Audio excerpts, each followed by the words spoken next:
Welcome, everyone. My name is Christian Zelowolski. I'm the space lead at Stone & Chalk.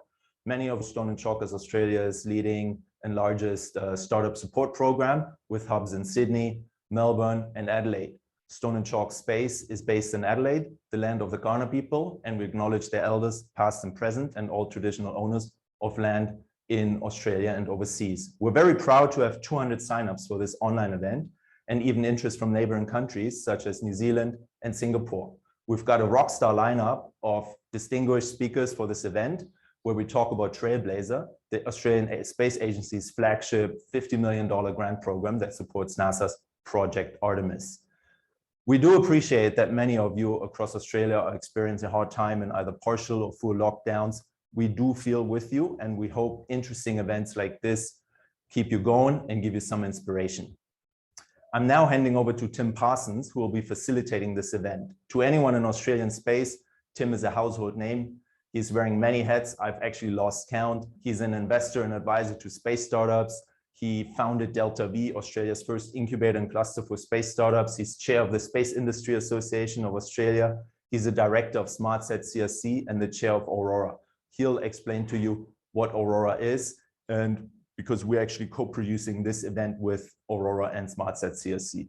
So now, without further ado, handing over to you, Tim.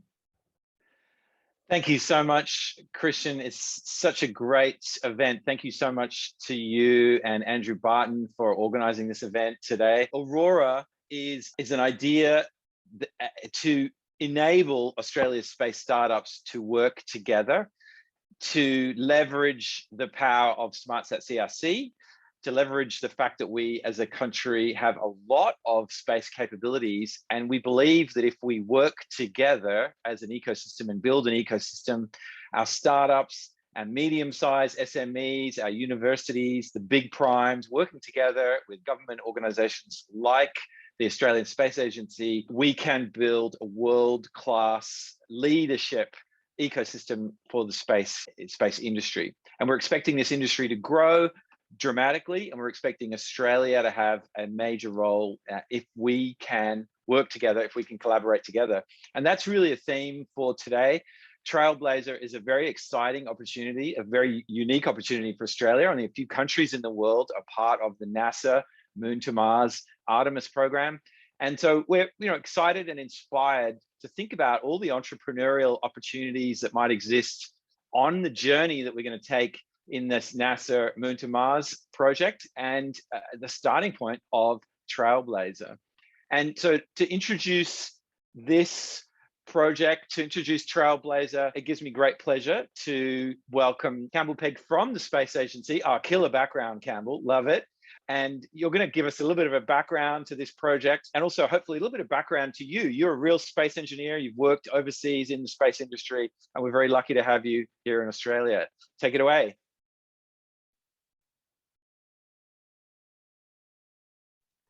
Thank you very much, Tim. I'm glad to be here, and thank you very much for that introduction. Yes, I used to work on a few international programs. One of the best things I think I've worked on today was I have actually something orbiting Mars as we speak. I also I was working on the Orion program, which should actually be going and sending humans to the moon quite soon. So quite excited this is going to be going off.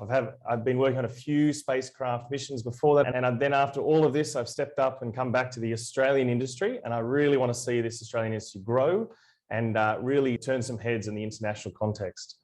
So let me start off a little bit about, the programs that we have today. So in 2019, the Prime Minister actually spearheaded the $150 million investment into the Australian industry for the Moon to Mars, to which I'm the program manager. This initiative was actually does three things. It has the supply chain program, the Demonstrator Program, and the Trailblazer Program, which is what you're hearing quite a bit today on. The first one is the supply chain program. This is about getting Australian industry into domestic and international supply chains. And we actually have grants open today. If you want to apply for any of these, please do. We also have the Demonstrator Program, and this is about giving everyone their first sort of ticket into space.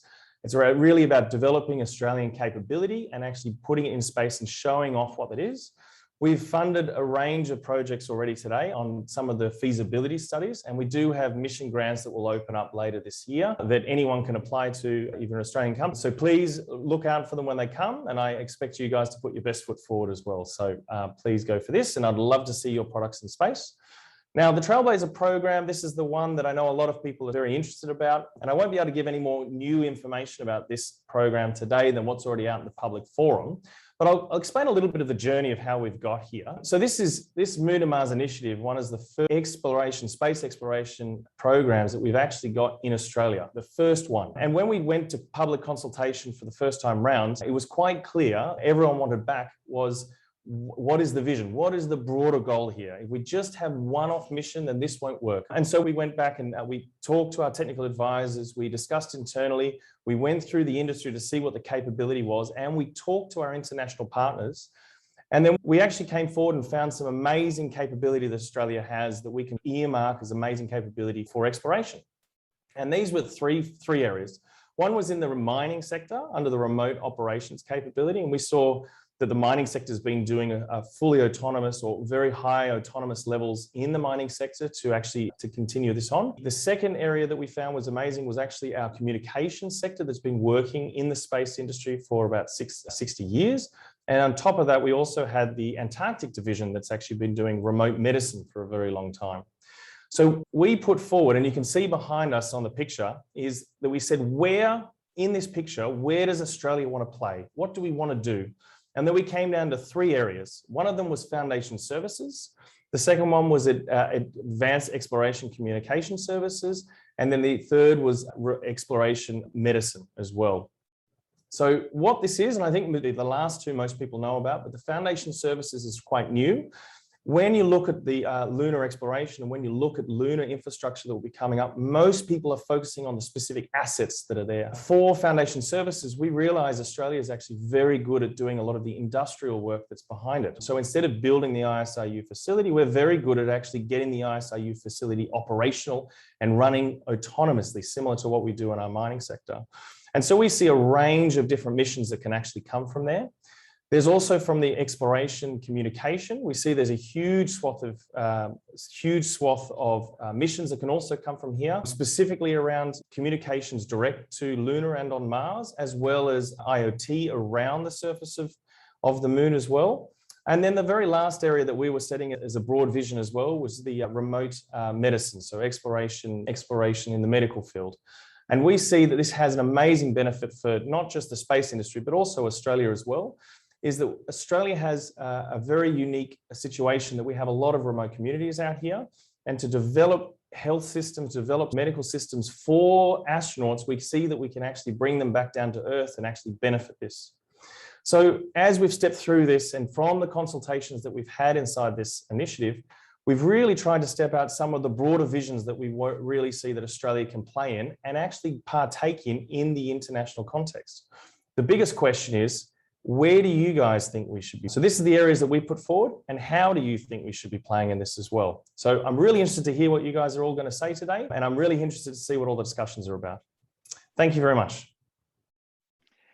Thank you very much, Campbell. And it's right to say that collaboration is definitely something you're hoping to see. Is that correct? Yes, of course. Very quickly, you can see that we need to collaborate to get anywhere. Without collaboration, the ability to actually achieve grand missions like going to the moon is near impossible. So we need to work together. It's fundamental. And that is all areas of the sector, including government and private, including the research sector, as well as the entrepreneurial sector. All of these players must come together to achieve and rise to these grand challenges. Fantastic. Thank you so much, Campbell. So we're doing this today. We're actually demonstrating it today, collaborating between Stone and Chalk and Aurora and SmartSat CRC. And also we're collaborating with our panelists today, who I'm going to get them to introduce themselves. I'm going to get you to introduce yourself in the order on my screen. So we're going to start with you, Sarah. Of course, nobody knows what I've got on my screen. Sarah, please introduce yourself. Welcome. Great, thanks, Tim. So hi, everybody. I'm Dr. Sarah. I wear a number of hats as well. I'm a bit CRC branded at the moment, so I do wear a hat in the CRC as the industry director, but I'm actually here with an Aurora's hat on as the program manager at Aurora's. And for those that aren't familiar with Aurora's, It's the Australian Remote Operations for Space and Earth, and it's a consortium of industry, academia, and government, where a lot of the industry players are in the mining and oil and gas sector. So really taking their world-class remote operations expertise that Campbell just spoke about and trying to pivot that directly into space applications. So that's me. Thanks, Tim. Thank you very much, Sarah. So next up, we have Rajat, one of the co-founders of a very cool company, Space Machines. Hi, Rajat. Hey, Tim, thanks for that. I'm hoping I'm the one wearing the least number of hats. So I've got two hats. One as the co-founder and CEO for Space Machines Company, which is a orbital transport services startup. And we're hoping to prove our platform out next year. And the second one is a mission lead for Lunar Ascent, which is an industry-led initiative to think about a bold mission to the moon, working together with Deloitte and really looking forward to powering it through collaboration and bold ambition. Thanks, Ranjit. But bold ambition is definitely the theme for today. Dr. Jason Held, you're up next. Hi, Jason. Hi. Hello, everybody. Good to see you all again. Jason Held, CEO of a company called Sabre Astronautics, also running a new spin out from that called Wolfpack Space Hub, which is a new incubator.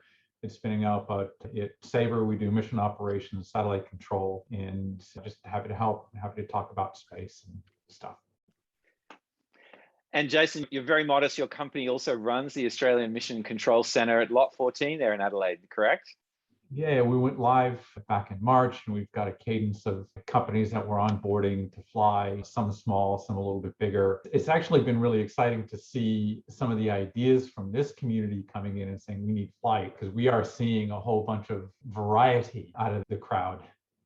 So that's something we'll talk about a little bit more. Fantastic. Thanks, Jason. And next, last but definitely not least, Professor John Colton. Hi, John.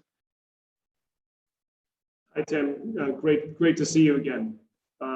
Really happy to be here. And as you mentioned, I'm a professor at the University of Adelaide and the director of the Andy Thomas Center for Space Resources here, where we are supporting long-term human presence in deep space using the resources that we find along the way. So, of course, everything that we're talking about today resonates very deeply with us, and we're really excited to have a chance to follow these great panelists in this session.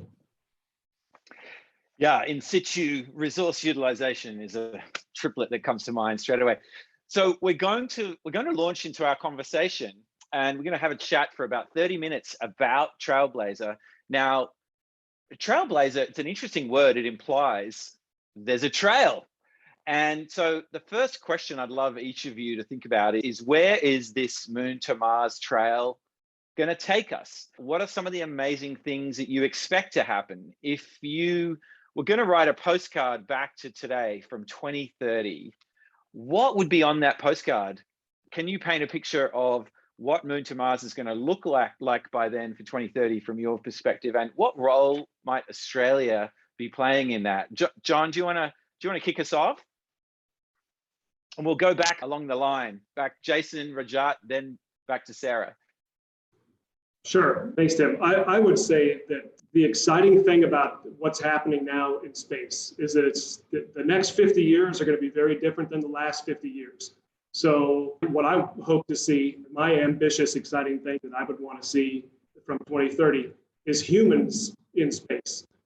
And I like putting the human element there. We have a lot of experience with robotics and spacecraft in space. We don't have a lot of experience with humans in space, and I think that's the missing element that's going to deliver so many unexpected benefits. So that's what I would want to see, is a postcard that shows humans on the moon in 2030.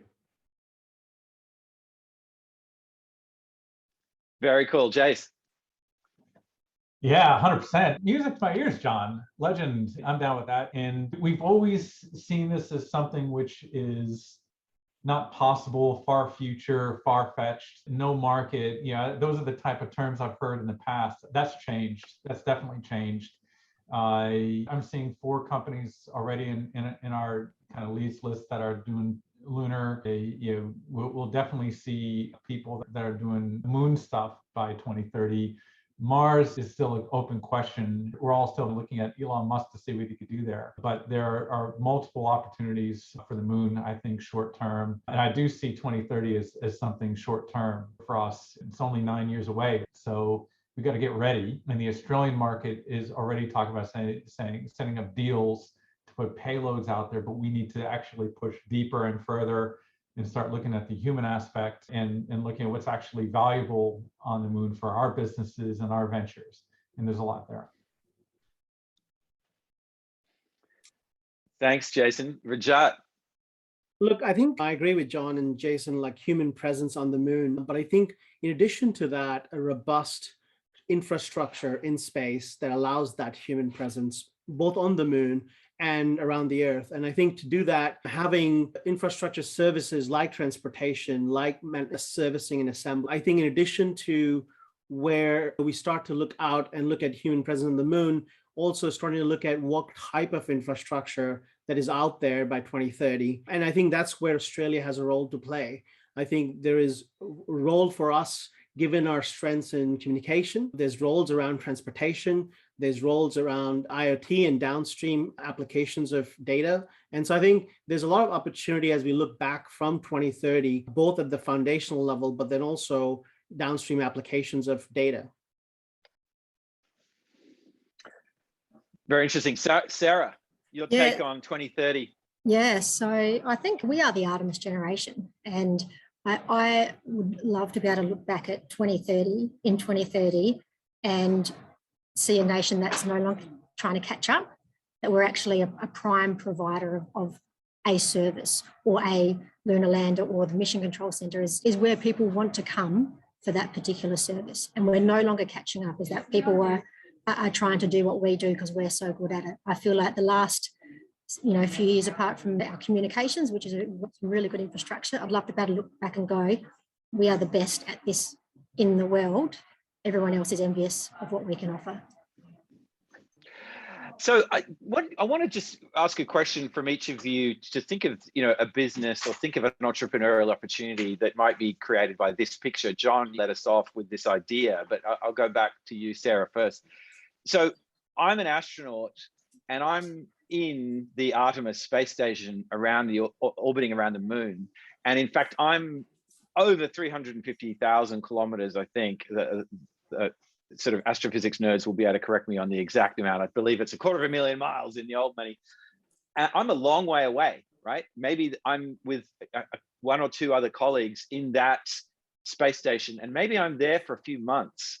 So what are the environment around me, the kinds of things that are going on? Do you see entrepreneurial opportunities in that? What are one or two that come to mind real quick? We'll just run along the panel here. Yeah, definitely. So there's a lot of manual labor type operations that would need to occur to maintain that off-Earth maintenance, assembly, that non-science, some people would say non-sexy operations, but really it's that lifeblood of keeping the astronauts alive and the facilities running. Fascinating, Rajat. Look, I think there's a number of supporting technologies around human presence. So as I was mentioning earlier, the idea of logistics. How do you move things around? How do you put them together? How do you manufacture when you're so far away? So there's a lot of opportunities on how do you start to create a sustainable, autonomous human presence around the moon, because it's not going to be easy to get something there in a hurry. So I think there are entrepreneurial opportunities on how you quickly get something over there. But then once you're there, how do you help support the sustainable human presence around the moon and on the surface of the moon? Yeah, just getting people there, and then what are they doing with the robots on the ground? Must have been thinking about this for a long time. What comes top of mind for you? I see a similar argument and similar challenges when people talked about asteroid mining as far as moon mining, and we dance around the issue a little bit. There's a lot of interest in helium-3, but there's no commercial end to it. So it's almost like we're going to be burning the candle at both ends, and the entrepreneurial spirit is exactly to burn the candle at both ends and to find a reason and an excuse that fits the passion. That said, I am getting some commercial requests to see if we could do operations in cislunar and the moon. Some of those are for commercial reasons, some of those are not. I would say that the moon's got some pretty specific challenges for doing any business, but specific advantages. You're only 6 days away, but you're 6 days away. And you're looking at not just the moon, but everything, like Rajat said, in the infrastructure on the way. So you think in terms of 3D printing on orbit, you think in terms of manufacturing, you think in terms of pharmaceuticals, because any fermentation process loves zero gravity or partial gravity is only partially studied. So it's an open kind of story to see what we can fill in. Now, what's not going to happen is you're not going to see people saying, all right, we're a big mining company.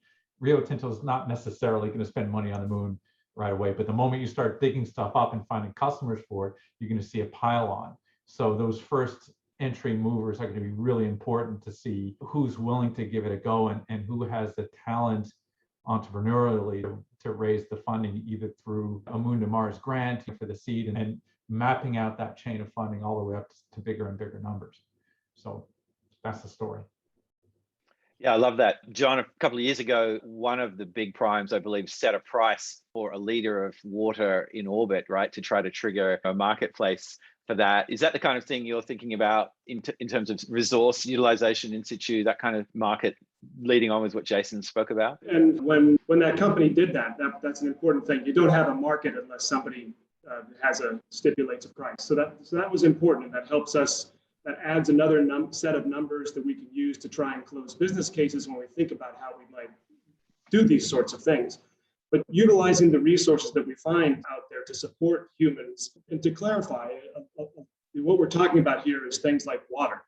And water can be turned into a very efficient propellant. The astronauts can drink it and they can breathe it, et cetera. So it's like having one of these quick stop gas stations up in space. But we're talking about water as a sort of that main element. And then, of course, just the dirt that you're walking around on, that's 40% oxygen by weight. It's full of titanium and aluminum and iron and things like this. So useful materials for us. So I think related a bit to your last question is we're working very hard here at the university to figure out how we can utilize those kinds of things in extremely efficient ways, such that the first generation of equipment that supports Artemis could be ideally suited for this. But what's really exciting to me is we know that equipment won't be ideally suited for this because we don't live and work there. So what's extremely interesting to me is the second and third generation of this equipment will very likely not look like the stuff that we think it might now, because the humans that'll be there and what we'll learn by being in this environment that we really know so very little about at this point, that will dramatically change and result in these innovations and processes that work with the environment. I think Jason mentioned it. There's a lot of things about this environment that we don't know. We'll learn those and we'll innovate and we'll become even more efficient and we'll work with that environment. And then that's where the humans will think of all kinds of new things to do. Well, thank you, John. So I want to throw this open to anyone in the panel who wants to answer it. The sort of next question is a little bit like where the rubber hits the road, which is, what do you see opportunities for Australia, right? There is a debate that those of us who've been in the industry for a while, some people say, look, we're really good at these things. We should just concentrate on those things. And there are other folks that sort of say, look, we need to discover how the technologies and capabilities we have today might work in these different realms. Anyone want to pick, if you had to say to the startups in Australia, is it open to any kind of company? Are there specific areas where you think we have specific strengths that we should leverage? Anyone want to have a go? Sarah? So I think in this point in time in our growth in Australia, we need to work on our strengths, right? And prove to the world we still have something to prove to the world where our core capabilities can lie and what can be lead in, what can we prime in and start to get that attention. And I think one of the best ways to do that is, I guess, like what Campbell said, there's 3 areas in the Trailblazer program that they've identified that Australia is really good at, that potentially there's a bit of a market gap or a vendor gap there. And if we can start that process and really demonstrate what Australia is very good at, then we can start to really build that supply chain, get into the global market and create more opportunities. Now, that's not to say that all of the technology that's been created in that ecosystem that doesn't directly relate to that program shouldn't be considered. It absolutely should be, but we need something that can really boost and bring Australia into that global supply chain at a really much higher level than what we currently are at the moment. So you'd be specifically thinking about our remote management and remote robotics technologies Definitely. that we have for our resources industry. And we have some of the most advanced companies in the world. Anyone else have any thoughts? Tim, this is Raj here. Look, I think I agree with that, but I also think there is space for us to take a step change in the way we've been approaching this.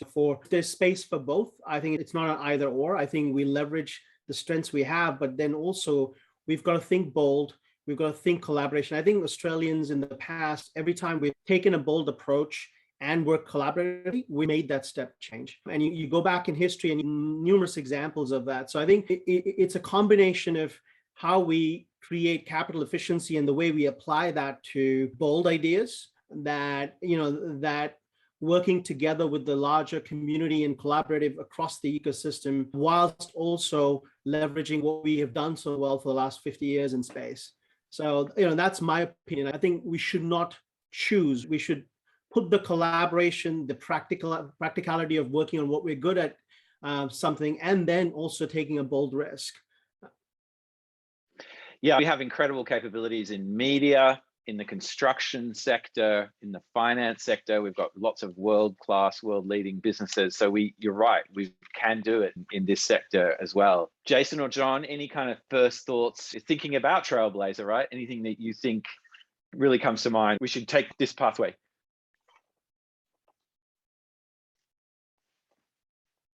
I'm sorry, can you say that question again, please? Yeah, sure. Anything that's an Australian innovator today, is it something that we should be picking something very specific and saying, let's put our eggs in that basket because we're, as Sarah put it so well, we're already at a very high, let's say, technical readiness level, or we're already ready to, in fact, we're operating in those supply chains globally? Or do we broaden it out a little bit to some other areas where they might be new to us, but we think they might have a high impact? Do you have any thoughts on Australia's? All right, so this is something that I think about a lot, actually, because every conference we've had, especially when we were talking about building the space agency in the first place, and the arguments, the research community will say, what are our strengths? Here are these focus areas, and then all the money goes into those focus areas, and then we start building out those focus areas. I feel quite strongly that we need to focus on our weaknesses, not our strengths, as a strategy, and we should not constrain it to a specific area. That does not mean that if you have a strength, go for your strength and sell it, build it, and make it happen. It means that even though we're collaborating with other nations, when you're talking about going to the moon and building commercial capability, it's a competitive environment. It's a commercial environment. And the companies that have built out this capability, they tend to own, like the US owns half of the market in space. I used to do this thing. I used to put on my best George W. Bush impersonation. I won't do a Trump. It makes my skin crawl. But I used to thank you on behalf of America for your generous contribution to our space program. It's passable impersonation. So I would say you go bold, you go hard, you build the tech here, you compete in areas that we are normally told that we are not skilled enough to compete. And I would argue that we are skilled enough. We're top 8 in the world consistently year after year after year after year. For academic capability, if you look at the number of papers that are produced, the research output that's produced, Australia is always in that top bracket for academic potential. It's the conversion of that potential into the market that we usually hold back on. And it's not that we can't do it, it's that we've historically held back. And what we're seeing in the last 2 or 3 years is just the very first steps of that change. So if you want to do mining on the moon, if you want to do rockets, who would have thought a few years ago, even 3 years ago, that we would have had rocket companies and rocket logistics around it? It's a lot of progress in only 3 years. So imagine if we start now, what we can actually build for the moon. Yeah, I love that point that one of our national strengths might just be to develop technologies very fast to something credible. I really love that idea, that bold idea, which it aligns with what you said, Sarah, as well. Like it's a system strength that we have. John, did you have anything that if you had to say, this is where I'd love to see a Trailblazer pitch, I'd love to see a company or Australian company take on this, any thoughts? I would just say, these are all really great points by the other speakers. I think it makes a lot of sense from a government perspective when you have a limited set of funds that you go after an area of strength and you promote that. But and that's what Sarah alluded to. And then, but I also like what Jason said. And I think you can do both because of what's happening. And Jason mentioned this as well. Things are speeding up to the point where potentially companies that are entering into this space would be aligning with the government focus on a near-term goal and using a national strength. But the next generation, when we develop an ecosystem, a commercial ecosystem in space, the opportunities are going to absolutely multiply. So if your interest lies somewhere else, you will have an opportunity to exercise that. And that's where you can utilize that agility that is present in Australia to, be the next generation and do something very new. Thank you, everyone. So now I know we've got a very diverse audience. We've got folks ranging from veterans through to people who are in high school and even younger, which is fantastic.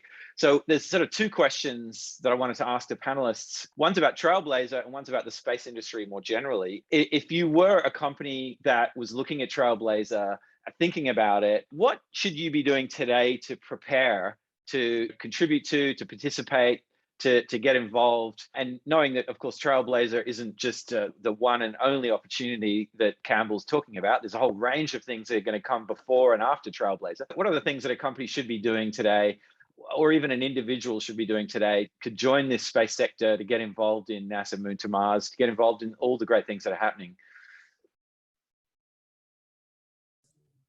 So I can lead that one again if you like, but giving other people an opportunity to start. But so from our perspective, like from an Aurora's perspective, it's about building relationships at this point in time. So right now, we're not really sure which theme the agency are going to choose. Once they choose that theme, then it's making sure that your technology development, your pathway is aligned, but that it doesn't stop at Trailblazer, because then that's not a long-term strategy. But also your business case. So they have to go hand in hand, because there needs to be a business and ongoing market, and it needs to fit in with your organizational long-term strategy. If you try to pivot too hard and try to do lots of different things, you really get setting yourself up for failure. So until we figure out what that theme is, I think, and it's hard with COVID, I know that's been a major factor, is build relationships. We talk to people. If you don't know how to contact details, you just start searching around your network or LinkedIn. And it's really as simple as saying, hi, I'm doing blah, blah, blah. I'd love to have a conversation. Let's do a show and tell for half an hour, and just start that conversation. That's as simple as it is, I think, at this point in time. Yeah, that's great advice. We train a lot of founders, in fact, to ask powerful questions. John, Jason, or Rajat, what would you say to companies that were looking at Trailblazer right now, looking at all the different Moon to Mars type programs coming? What might they do to start?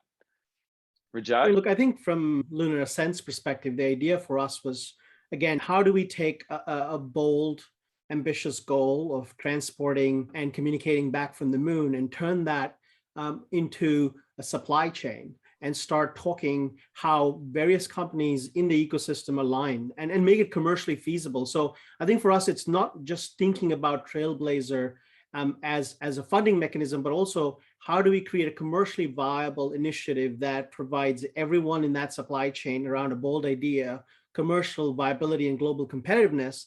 And when we do get an opportunity to work with the public sector, is how do we create that capital efficiency? So I think it's for companies is some of the themes that we're looking at, and some of the trails that we are now trying to convert into roads, right? Things like infrastructure, like transport and communication and logistics, where can we fit in? Where can we all fit in? And where there is an exchange of value that contributes to a larger goal, a large, bold, ambitious goal. So I think from my perspective, just adding on to Sarah's, but more conversations on collaboration, but I think conversations without subscribing to an opinionated, bold idea will not go anywhere. Unfortunately, we've got to pick and be committed to it.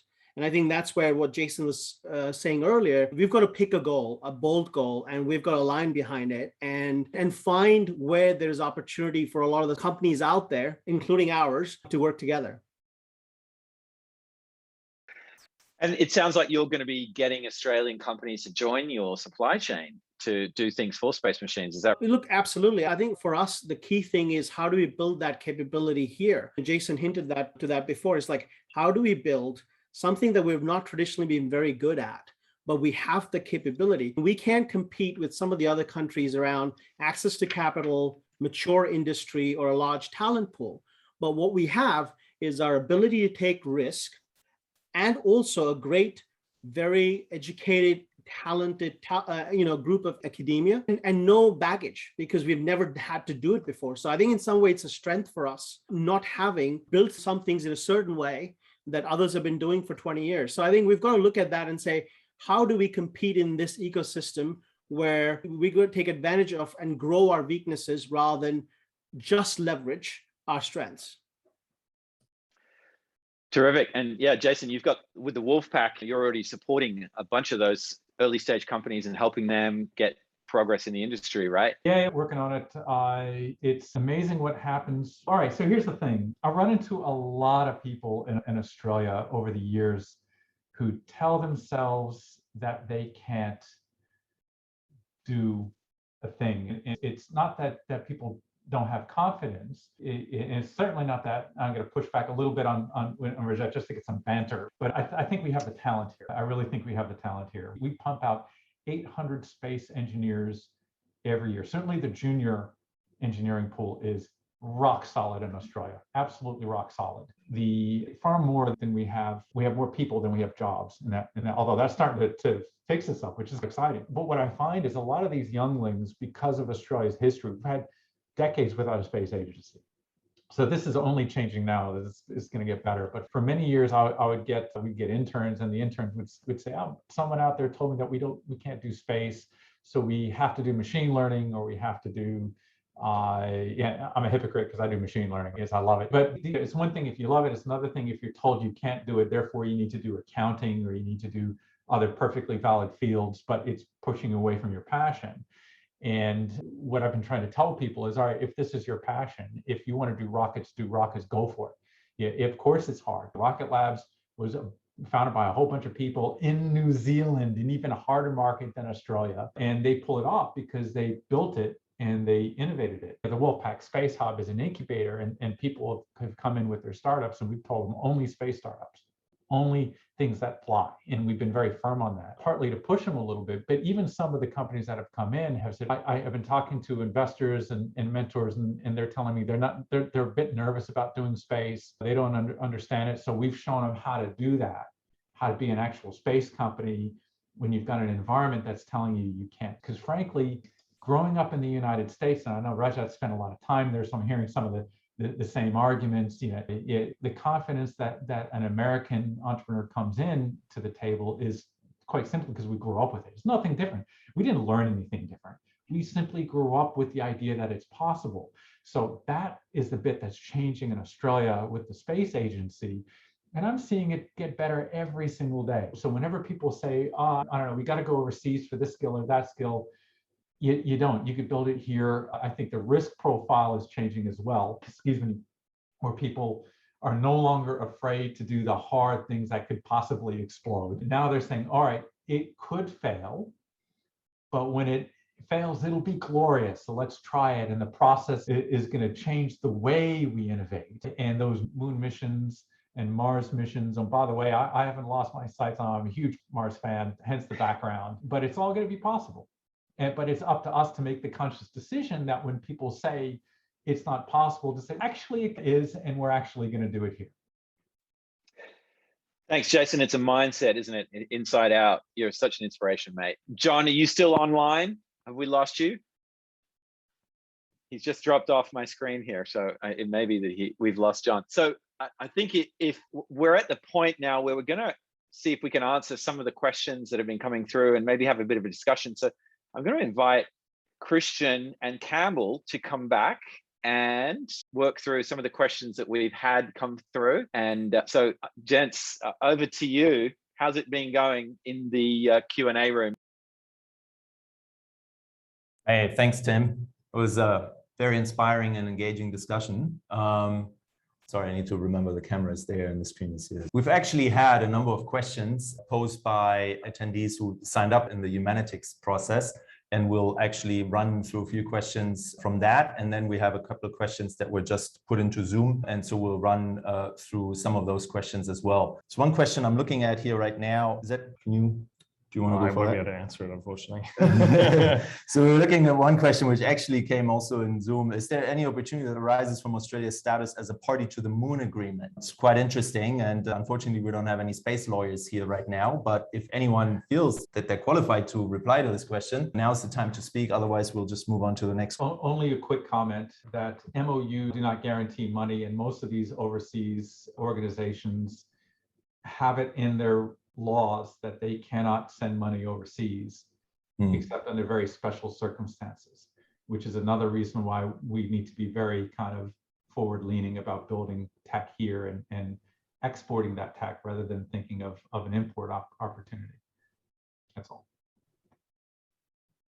Okay. Thanks, Jason. Tim, did you have anything?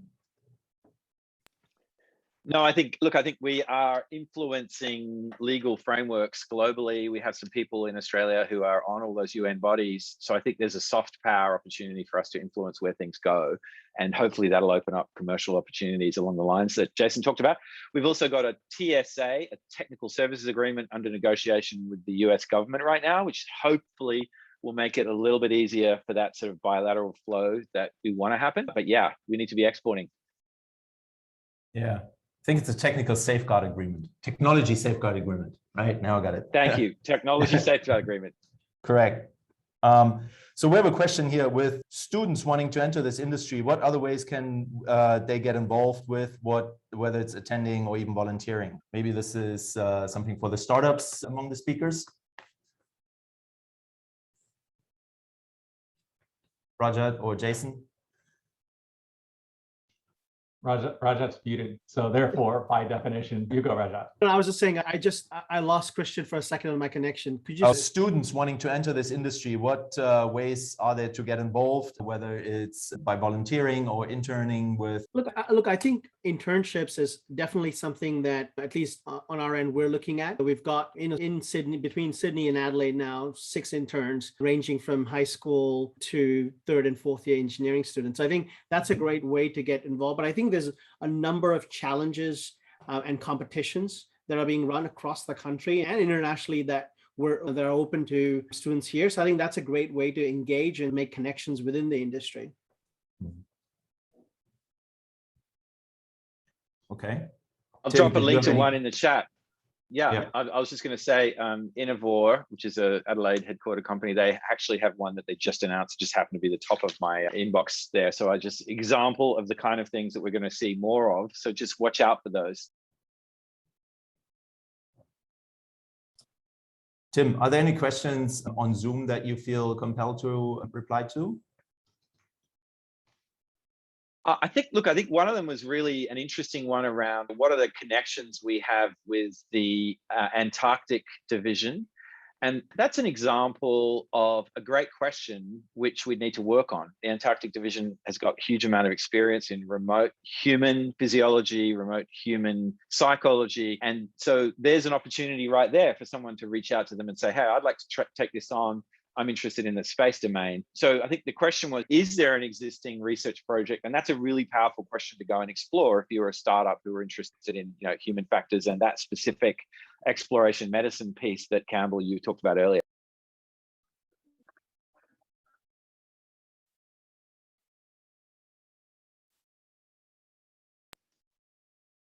I think we've lost Campbell and Christian. There we go. Okay. Oh, you're back. Sorry, we're not lost. We're just working through the number of questions that we have here. So ask away again, Tim. No, so I think the other question that was really interesting, a lot of people are asking about how do they find a way into the industry? And I would go back to what Sarah was saying before. There are a lot more events now around the country about space in every capital city. Some of them are big, some of them are small. There are starting to be meetups. There are starting to be places where you can find entry points. And the advice I give to everybody of any age who's interested in this is go in armed with powerful questions. Go in armed with questions around what are the problems that you see, what are the opportunities that you see, like we've done today.